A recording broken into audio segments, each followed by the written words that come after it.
Bonjour tout le monde, Mbark Biba avec vous. N'hésitez pas de partager la vidéo avec vos camarades et de s'abonner dans ma chaîne pour recevoir plus de notifications sur la biologie en général. Aujourd'hui, on va parler de la biologie animale, surtout comment classer les animaux. Alors, afin de pouvoir étudier l'extrême diversité des organismes vivants, il est indispensable de les classer. Les classifications sont toutes basées sur les caractéristiques des organismes, mais elles diffèrent selon les caractères choisis et selon l'utilité que l'on veut en tirer. Ainsi, pour des besoins économiques par exemple, les espèces peuvent être classées en, en comestibles et non comestibles, utiles, nuisibles, etc. En écologie, les organismes peuvent être classés selon leur régime alimentaire et leur place dans la chaîne alimentaire, c'est-à-dire des microphages, des carnivores, omnivores, etc. Ou selon le milieu qu'ils occupent. Par exemple, les planctons, les phytoplanctons, zooplanctons, organismes fixés, fouissures, etc. Alors, les premières classifications zoologiques étaient basées sur la morphologie et rassemblées dans un même groupe. Les organismes présentent ou non certains caractères. Ceci a abouti à une classification des traditionnels. Cette classification traditionnelle, car elle hérite de la tradition anthropocentrique. Cette classification est basée sur une division ou une vision linéaire, c'est-à-dire l'observation directe des organismes, sur une vision linéaire de l'évolution et de la complexification de la vie en considérant l'homme comme l'espèce la plus évoluée et en le plaçant au sommet de l'évolution. Ainsi, on trouve dans cette classification les regroupes d'espèces injustifiées. Alors, vous avez dans ce tableau les différentes classes et les différents sous-embranchements et les embranchements des différents organismes. Alors, vous avez cette classification, c'est la classification traditionnelle.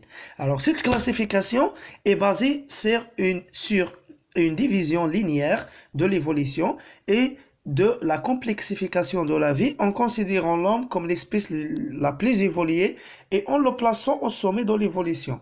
Ainsi, on trouve dans cette classification des regroupements d'espèces injustifiés car elle est basée essentiellement sur l'absence des caractères présents chez l'homme. Avec le développement de la théorie de l'évolution et les apports notamment et entre autres de Lamarck, Darwin, puis Haeckel, la classification reflète plus et plus fidèlement l'évolution et les liens de descendance des organismes. C'est ce qu'on appelle maintenant la classification phylogénétique. En effet, en biologie, la logique la plus pertinente pour regrouper les espèces est celle de leur parenté évolutive. Mais ce n'est que dans les années 1950, avec les travaux de l'entomologiste Heinen, que une méthode de construction des classifications phylogénétiques, la cladistique, fut élaborée. Une classification phylogénétique, ou ce qu'on appelle cladogramme, retrace donc les relations de parenté évolutive entre les groupes. Au contraire de la classification traditionnelle, où les espèces sont réparties en branchements, classes, ordres, il n'y a pas établi de hiérarchie dans il n'y a pas établi une hiérarchie dans il n'y a pas établi une hiérarchie dans dans la dénomination des différents groupes, toutes appelées taxons. Alors, ces taxons, un cladogramme, au contraire de taxon, un cladogramme se présente la plupart du temps sous la forme d'un arbre. On distingue dans cet arbre des rameaux terminaux correspondant aux taxons des espèces actuelles ou fossiles en paléontologie. Et des nœuds représentent des taxons hypothétiques, résultent de processus de construction de l'arbre et retracent les relations de parenté entre les rameaux. Chaque taxon est monophylétique, c'est-à-dire qu'il contient un ancêtre commun à la totalité de ses descendants.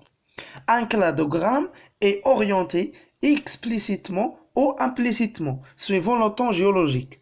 Les nœuds de l'arbre représentent les ancêtres et les rameaux sont définis comme des descendants. La construction d'un arbre phylogénétique est basée sur le concept de la descendance avec modification.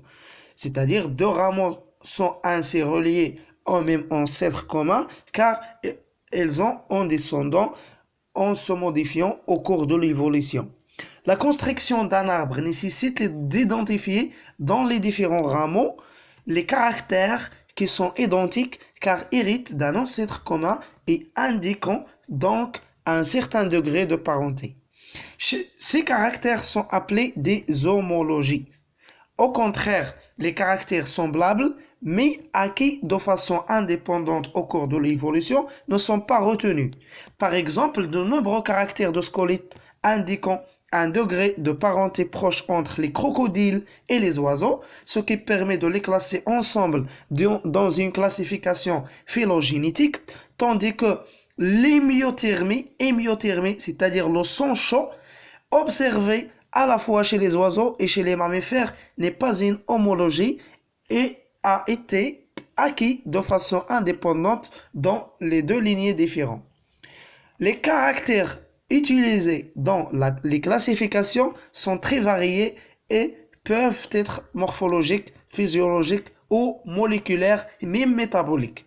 Dans la classification des traditionnels, le regroupement des espèces se base sur des caractères communs, mais contrairement à une classification phylogénétique, ces caractères n'ont pas été forcément acquis de fait d'une ascendance comme directe.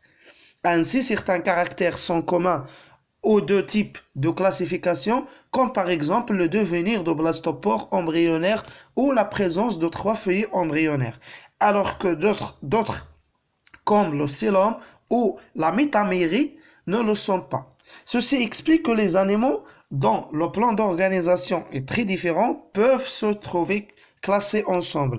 Par exemple, les platyhelminthes, ils sont dépourvus de xylome, les mollusques, ils ont un xylome réduit et non métamérisé, et les annélides, ils ont un xylome plus ou moins développé métamérisé. Font tous partie de spiraliens car ils ont en commun un développement embryonnaire à segmentation spirale.